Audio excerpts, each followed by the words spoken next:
Est-ce que vous pourriez me dire où est-ce que vous mettez actuellement votre diplôme du baccalauréat? Est-ce que vous l'arborez fièrement sur un mur quelque part chez vous, quelque part chez vous face à l'entrée principale ou quelque part chez vous dans votre chambre sur un mur dans un cadre doré avec des enluminures enjolivées, ou alors vous le cachez jalousement, farouchement dans le tiroir de votre secrétaire et que vous le gardez au chaud parce que vous en êtes fier normalement, surtout si vous avez une mention à partir de assez bien, bien, très bien, sur ce diplôme-là. Et vous pensez que bien sûr votre diplôme du baccalauréat valide ou a validé votre intelligence, votre créativité, votre travail, votre sérieux. D'ailleurs, il y a un florilège. En langue, il y a des expressions qui font florès, comme réussir son bac, décrocher son bac, obtenir son bac, fêter la réussite de son bac, rater son bac, se suicider pour avoir raté son bac. Si mignon, aussi triste, aussi tragique, selon les cas. Seulement, est-ce que vous savez que le diplôme du baccalauréat que la société vous vend, les académies vous vendent, les ministères vous vendent, les États vous vendent, c'est un diplôme qui ne valide pas la créativité et l'intelligence, mais il valide surtout la soumission, la docilité, voire votre esclavage. C'est pas moi qui le dis, c'est l'histoire. En effet, c'est un diplôme qui valide beaucoup plus la soumission, la fidélité, la docilité, l'obéissance, que la créativité, l'intelligence et l'esprit critique. Le baccalauréat a été inventé, créé par Napoléon Bonaparte en 1808, et la première édition du baccalauréat 1809 a vu réussir, tenez-vous bien, 31 candidats dans toute la France. Mais oui, monsieur, 31 candidats dans toute la France. Pour vous dire que le baccalauréat, au départ, c'était un diplôme élitiste, un diplôme qui vise une aristocratie du baccalauréat. Au départ, c'était un grade universitaire. Et une question d'emblée s'impose. Mais pourquoi diable Napoléon, général, qui plus est empereur, aurait-il pu ou voulu créer un diplôme académique, didactique, pédagogique, scolaire, alors que, normalement, sa visée, c'était d'asseoir son empire et de l'étendre à toute l'Europe? Tout simplement, la réponse est claire. Napoléon cherchait des gens brillants, intelligents certes, mais dociles, obéissants, fidèles à l'empire, à l'empereur et à la religion catholique, dans le but d'asseoir sa légitimité et dans le but de chercher des serviteurs fidèles dans l'administration, les ponts et chaussées, la police et l'armée. Et donc, les gens qui ont eu le baccalauréat au départ, et même maintenant, ce sont des gens qui entrent ou qui rentrent dans un moule, qui cochent des cases, qui rentrent dans des cases, qui satisfont à des critères édictés, imposés au départ par Napoléon Bonaparte, le symbole de l'État centralisé et maintenant par le système tout court, le système politique, économique, académique, etc. Et donc, ce n'est pas forcément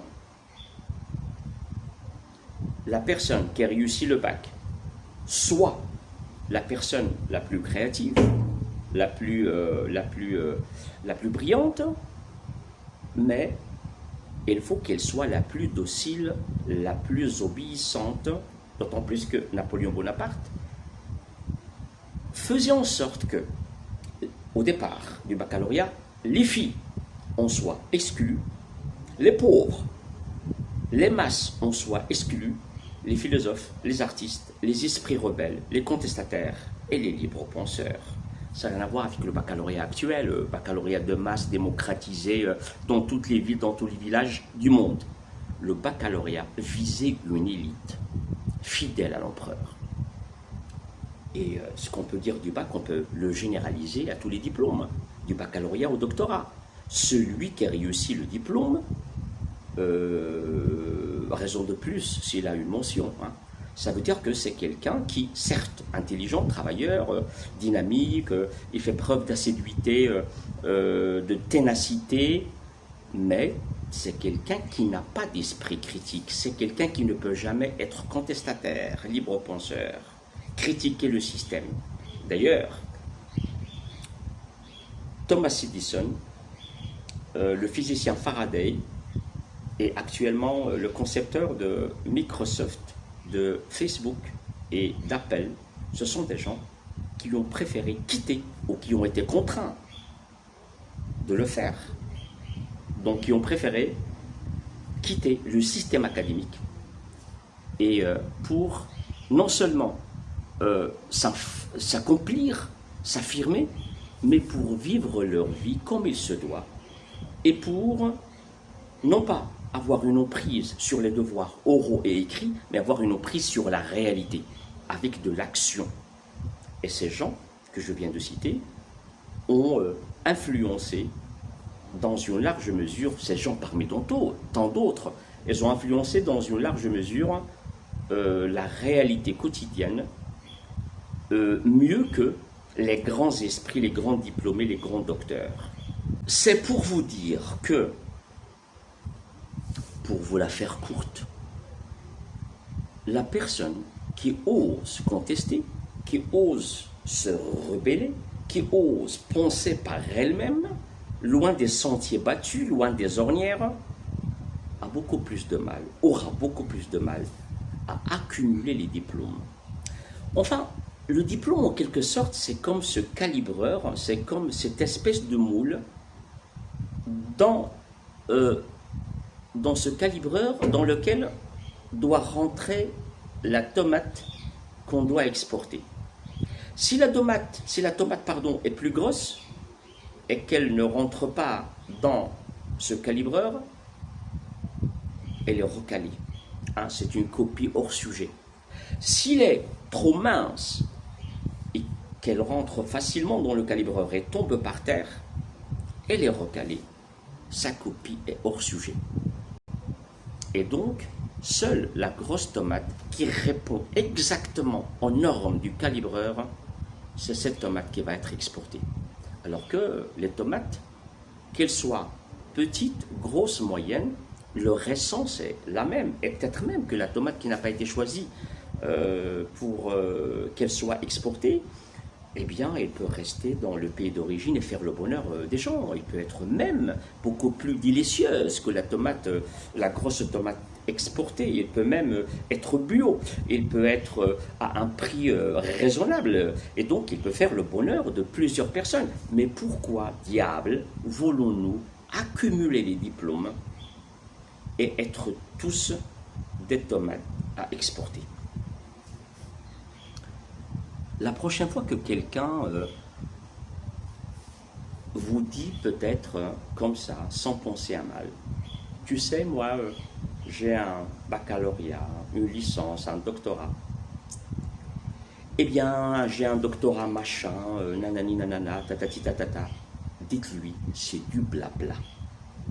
Parce que un diplôme, au mieux, c'est la validation de votre travail, de votre conformité aux normes, de votre adéquation aux grilles.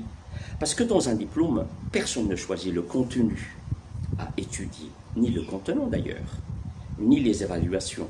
ni les types d'évaluation, ni les durées, ni les jours, les dates, ni le barème de notation, ni les modalités du rattrapage.